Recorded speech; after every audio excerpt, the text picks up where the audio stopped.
What's up, guys? Holding Alex with you here, bringing you Dr. Stone manga review. This was chapter 86, titled Money. This chapter was hilarious through the whole thing.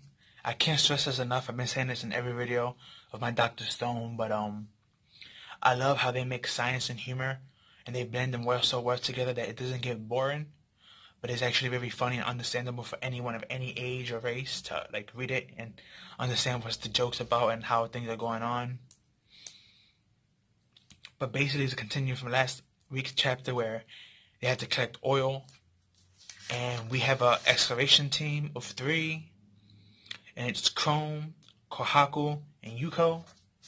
These 3 are going to be the excavation team to search out and find out oil. And Senku basically gave them a map of where oil could possibly be at and stuff like that. And they went to go follow it. And when they're doing that, we had Captain Ryusai, the rich boy who got freed from last week's chapter. He basically made something called dragon souls. And it's basically just toilet paper with a dragon on it and 100. And that's basically the new currency for this war. And he is giving it out to everybody, and the character Yo, the one who they like to call Savage Man, with the nightsticks, who was a police guard, he asked him, what can we do with this currency? I mean, is there really anything we can buy with it? And he's like, yeah, sure. And he points, and we see a ramen shop and a candy shop. And Yo's eyes just bust out his body. He's like, what? And now everyone is collecting this toilet paper money to buy things and trade and stuff like that, and they're using it as currency. And Ryusei's just saying, oh, this money is fake and whatever, but for now, once I get that oil, then you can buy it back for me. And he's just being really, really greedy. But it's just funny how everyone is getting tricked into buying this oil and using this money as currency and stuff like that, because it's new to them, and they really don't understand what currency really is. They just think it's trading. They have that caveman mentality, because they're not from the original world, most of these people. So it's funny, but we also learned in this chapter that from the exploration team, which is Yuko, Kohaku, and Chrome, that where they went was a up-to-date fall, waterfall that's famous in Japan. I think it was Fuji River or Fuji Fall, something like that. And it was basically stated that this happened, the reason why it changed in the 3,700 years, that they were locked away in that stone, is that Mount Fuji erupted. So the place looks real different and the landscape is different. And Chrome is not Chrome, my fault. This whole Chrome told this to Senku, and Senku was like, there's only one thing we can do. And he told everybody to gather all the money and paper and stuff like that. And he has Captain Ryusei on the back, saying, oh, well, you're tricking them, you're worse than me. And basically what Senku needs to do now is make air balloons. And he wants to use those air balloons to basically travel around the world making a map so they can map where everything's at.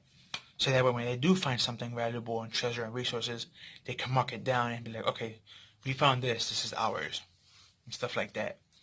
And that was basically the point of the chapter. There was a lot of funny moments in this chapter again. Ryusei tricking the people into, using currency and different things you can do with it. And Eren having the chief's daughter being his fangirl.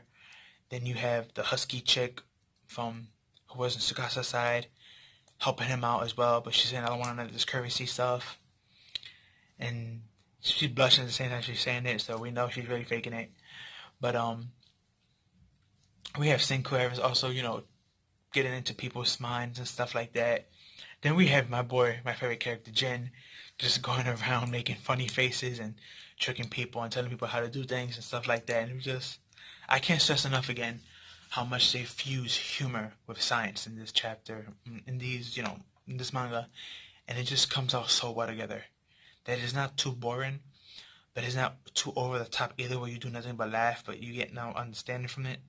There is good writing in this show at the same time where you laughing. So, and I just can't wait for when Dr. Stone get an anime announcement. I know Promised Neverland, I know that got an announcement.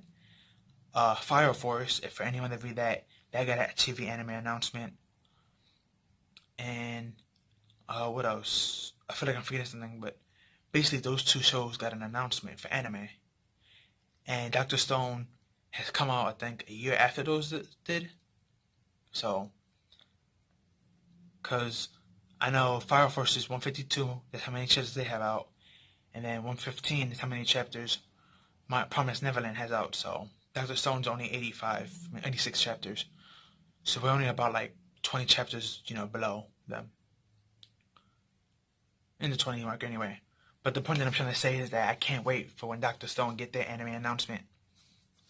Hopefully we get it in the 100 mark, like we did with Promised Neverland. I mean, these are all Shonen Jump animes anyway, so. And Doctor Stone has been surviving this far.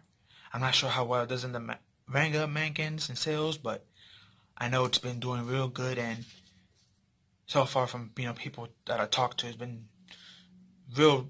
It's up there. People are noticing it. So hopefully this continues to grow and develop and flourish out. So someday we can get a TV announcement on it. Hopefully, if not 2019, this coming year, hopefully the next, but I just can't wait. But this was a great chapter. If you haven't read it, I advise you to read it. If you're ready, go read it again. Chapter 86, Title Money of Dr. Stone. But like, comment, share, subscribe. Follow me on Twitter, and I'll see you in the next one. Peace.